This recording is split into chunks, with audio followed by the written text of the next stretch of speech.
I heard Coach Gondak after a great meet, 2017 edition of the Penn State National.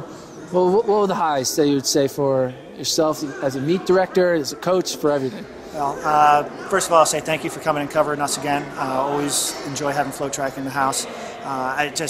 From the start last night through the 60-meter dashes last night to how our throwers did yesterday to just an awesome day of track and field today, it was another high-quality National Open. And you know, when you start the afternoon section off with a world record and it just gets the crowd going and it turns into this place gets loud and it creates an environment that you can do some special things. So it was a fun weekend this weekend. So looking at that world record, obviously Kaz's mark was insane, but also in that second place finish was Isaiah Harris. He's running the collegiate system. What do you think, seeing that speed that he showed in that 600, he can be able to produce in the indoor 800 and ultimately outdoors this year? Yeah, you know, I'm not a big fan of predicting times. I would have, if he ran 1:15 today, I was going to be happy, but you know, to throw a 1:14.96 down, it was impressive. And then he backed it up with a 46.6 on our relay, I believe. So he's very strong right now, and they did that 1:14 coming through in 49. So you know, that just shows they have the strength to you know, continue at a high rate of speed for that third 200 there. And so I'm thrilled with where he is, and I think he's in a great position to go do some special things at NCAA and USA level as we move on into the season. We got to talk about, obviously, on the women's side, Dana Rivers.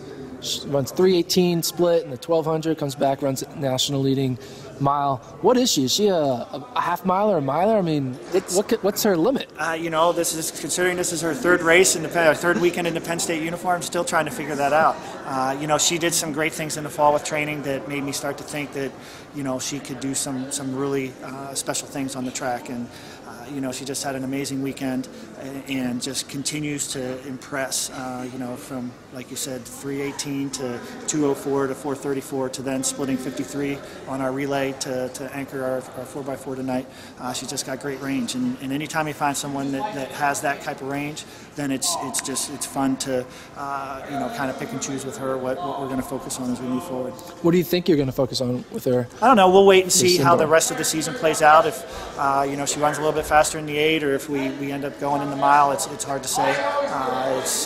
I'll wait till we get through Big Tens to sort out what we might do at the NCAA meet. Well, she's going to be a good tool for Big Tens. Whenever you have someone that has a lot of range, it's good for scoring points. Absolutely.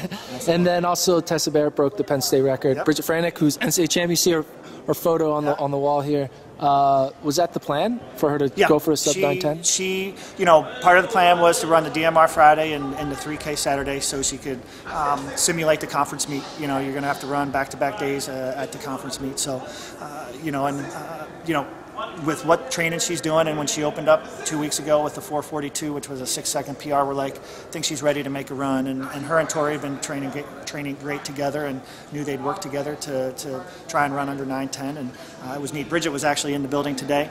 She's now a coach at Akron, so a little shout out to her and congrats on that new position. So she was here and able to see that today. And now the season's really getting rolling now. Now we're getting into February.